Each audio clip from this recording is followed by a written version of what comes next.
Education എൻകൗണ്ടറിലേക്ക് എല്ലാവർക്കും സ്വാഗതം. UGC വയലേഷനോ territorial ജൂറിസ്ഡിക്ഷനോ ലംഘിച്ചു കഴിഞ്ഞാൽ UGC അംഗീകാരമില്ലാത്ത സർവകലാശാലകൾക്കെതിരെ തുല്യതാ സർട്ടിഫിക്കറ്റ് നൽകി UGC അംഗീകാരമുള്ളവരെ തഴയുന്ന സർവകലാശാലകൾക്കെതിരെയോ നിങ്ങൾക്ക് UGCക്ക് പരാതി കൊടുക്കാം. ഓൺലൈൻ പോർട്ടൽ വഴിയാണ് പരാതി നൽകേണ്ടത്.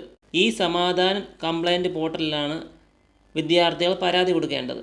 നിങ്ങളിപ്പോൾ വീഡിയോയിൽ കണ്ടുകൊണ്ടിരിക്കുന്നത് UGCക്ക് എങ്ങനെ പരാതി നൽകാം എന്നതിനെക്കുറിച്ചാണ്. വ്യക്തമായിട്ട് ഞാൻ ഇതിൽ പറയുന്നുണ്ട്. നിങ്ങൾക്ക് അനീതി നേരിട്ട് കഴിഞ്ഞാൽ UGCക്ക് കംപ്ലൈൻറ്റ് ചെയ്യാവുന്നതാണ്. ഈ സമാധാൻ പോർട്ടലിൽ പരാതി രജിസ്റ്റർ ചെയ്യണം ആദ്യം. പിന്നെ നിങ്ങളുടെ പേരും മറ്റ് വിവരങ്ങളെല്ലാം നൽകണം. അതിനുശേഷം എല്ലാ വിവരങ്ങളും നൽകിയിട്ട് ലോഗിൻ ചെയ്യാനുള്ള ID ഇട്ട് ലോഗിൻ ചെയ്യണം. ആദ്യത്തെ ഇതിലെന്ന് പറഞ്ഞാൽ ലോഗിൻ ചെയ്തിട്ട് സ്റ്റുഡൻ്റ് എന്ന് പറഞ്ഞ ഒരു ഓപ്ഷൻ കൊടുക്കണം. അത് ഞാൻ വീഡിയോയിൽ കാണിക്കുന്നുണ്ട്. അതേപോലെ രണ്ടാമത് കൊടുക്കേണ്ടത് Gmail ID, നിങ്ങളുടെ Gmail ID. മൂന്നാമത് പാസ്വേഡ് കൊടുക്കണം. അത് കഴിഞ്ഞിട്ട് ലോഗിൻ ചെയ്യണം. UGCയുടെ അനുമതിയില്ലാതെ സുപ്രീം കോടതി ഉത്തരവ് വെച്ച് മാത്രം കേരളത്തിലെ സർവകലാശാലകൾ തുല്യതാ സർട്ടിഫിക്കറ്റ് നൽകി തുടങ്ങിക്കഴിഞ്ഞാൽ അതിനെക്കുറിച്ച് നിങ്ങൾക്ക് പരാതി നൽകാം. സുപ്രീം കോടതി വിധി അംഗീകരിച്ച് UGC ഡെബ് വെബ്സൈറ്റിൽ സർവകലാശാലകൾ വന്നാൽ മാത്രമേ അണ്ണാമല ഭാരതിയാർ യൂണിവേഴ്സിറ്റികളുടെ ബിരുദങ്ങൾ അംഗീകരിക്കാവൂ, വാലിഡാവൂ.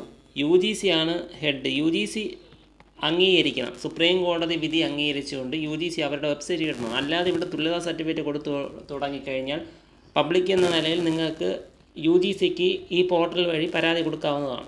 അതേപോലെ തന്നെ ഞാൻ കഴിഞ്ഞ പല വീഡിയോയിലും MG സർവകലാശാല ടെറിട്ടോറിയൽ ജൂറിസ്ഡിക്ഷൻ തെറ്റിച്ചതിനെക്കുറിച്ചും അതുപോലെ തന്നെ UGC ചട്ടലംഘനം നടത്തിയതിനെക്കുറിച്ചും ഞാൻ വീഡിയോയിൽ പറഞ്ഞിട്ടുണ്ടായിരുന്നു. അംഗീകാരമില്ലാത്ത ഭാരതിയാർ ഉൾപ്പെടെ സർവകലാശാലകൾക്ക് 2015-നും 2016-നും കൊടുക്കുന്നത് തുല്യതാ സർട്ടിഫിക്കറ്റ്. ഇതിന് സംബന്ധിച്ചാണെങ്കിൽ നിങ്ങൾക്ക് UGCക്ക് പരാതി കൊടുക്കുക ഈ പോർട്ടൽ വഴി. ഇവിടെ എഡ്യൂക്കേഷൻ എൻകൗണ്ടർ യൂട്യൂബ് ചാനലിനെക്കുറിച്ചും നമ്മുടെ ടെലിഗ്രാം ചാനലിനെക്കുറിച്ചും കുറ്റം പറഞ്ഞുകൊണ്ട് നടക്കുന്ന കുറേ പേരുണ്ട്. നമ്മൾ നെഗറ്റീവ് വീഡിയോ ആണ് ചെയ്യുന്നത്, നെഗറ്റീവ് ന്യൂസാണ് ഇടുന്നതെന്ന് പറഞ്ഞ്.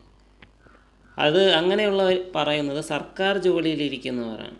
അവർക്ക് ഈ സുപ്രീം കോടതിയുടെ ഉത്തരവ് വെച്ച് മാത്രം തുല്യതാ സർട്ടിഫിക്കറ്റ് കേരളത്തിലെ സർവകലാശാലകൾ കൊടുക്കണം.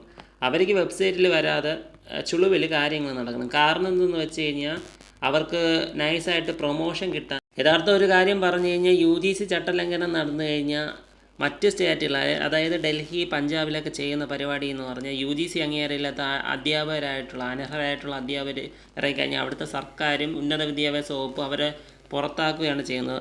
മുമ്പ് ഞാൻ ന്യൂസ് ഇട്ടിട്ടുണ്ടായിരുന്നു. പഞ്ചാബിൽ അവിടെ UGC ചട്ടം ലംഘിച്ച് ജോലിയിൽ പ്രവേശിച്ച് എല്ലാവരും പുറത്താക്കിയിട്ടുണ്ട്. അതേപോലെ ഇവിടെയും ഈ കേരളത്തിലും വന്നിരുന്നെങ്കിൽ അർഹതയില്ലാത്തവർ ജോലിയിൽ പ്രവേശിക്കില്ലായിരുന്നു ഈ തുല്യതാ സർട്ടിഫിക്കറ്റ് വെച്ച്. തുല്യതയുടെ മറ പിടിച്ചാണ് എല്ലാവരും ഒരു 6 മാസത്തെ ഡിഗ്രി എടുത്താലും 2 മാസത്തെ ഡിഗ്രി എടുത്താലും സർവകലാശാലകളിൽ ടെറിട്ടോറിയൽ ജൂറിസ്ഡിക്ഷനും ഡബ്ബും പരിശോധിക്കാത്തിടത്തോളം കാലം ഉഡായിപ്പ് വഴി എല്ലാവരും കള്ള സർട്ടിഫിക്കറ്റ് വെച്ച് സർവീസിൽ ജോലിയിലും കയറുന്നു, സർക്കാരിനെ പറ്റിച്ച് ഒരുപാട് പൈസ ഉണ്ടാക്കുകയും ചെയ്യുന്നു.